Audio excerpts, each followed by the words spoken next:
Those of you that have watched this channel know that I'm a big revolver fan.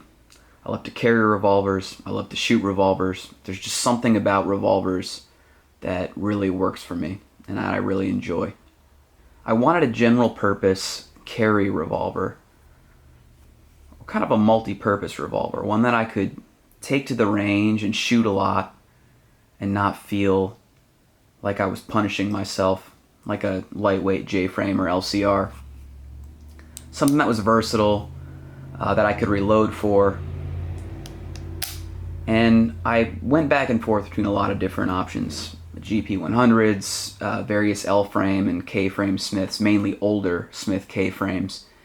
I had seen a lot of mixed reviews on this gun right here. It had always intrigued me because it was a relatively short-barreled K-frame. But I ended up trying it out. Despite some bad reviews that I read, I went for it. And I'm about 400 rounds through this gun right now, and I want to give you some of my impressions. Just a couple things before I go on. It does have the classic Smith and Wesson adjustable sights, which are very common on Smith and Wesson revolvers from all periods. These grips are not the stock grips. These are Pachmayr compacts, which are much more concealable for me, and just work for my hand size better. The stock grips just printed a little bit too much and might have been a little bit too big for my hand, so this really makes a huge difference. And if you have small to medium sized hands and want to conceal carry this gun at all, I would highly recommend finding a set of these compacts to put on. So as I said before, I'm about 400 rounds through this gun right now, the vast majority of those being 38 special, and a lot of those have been reloads. I've got the sights regulated for 158 grain 38 specials because I carry the Buffalo Bore 158 grain hollow points, just standard pressure. I just find that I shoot standard pressure 38s a lot better, and that's kind of what I'm after, just a really shootable gun that I can be accurate with out to a longer distance.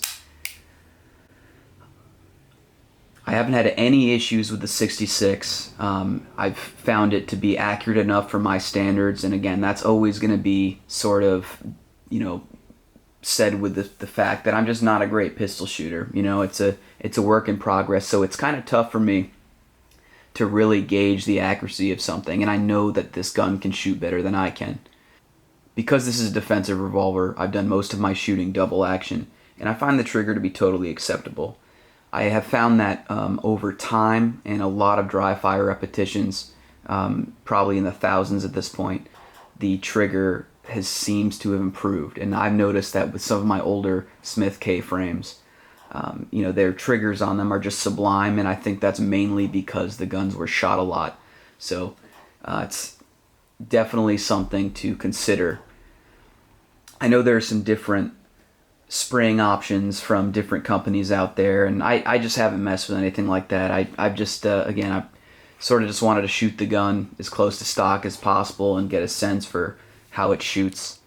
One thing about the 66 that I've read is that there have been quite a few manufacturing defects and issues from the factory, so I highly recommend going to a shop and handling one of these if you can, really kind of checking it out, making sure there's no visible defects, forcing cone, etc., things like that. Those are some of the things that I've read. So check it out in person, and before you're going to put it in any sort of defensive role, I would make sure you vet the gun, make sure it's reliable. And this one, again, has been extremely reliable, extremely accurate for my purposes. I've really been enjoying shooting it, and shooting double action guns is just fun. It's a good skill to learn, and it definitely improves my shooting of other platforms too. So far so good. I'm going to do a detailed review of the 66 at some point soon once I get some more time with it.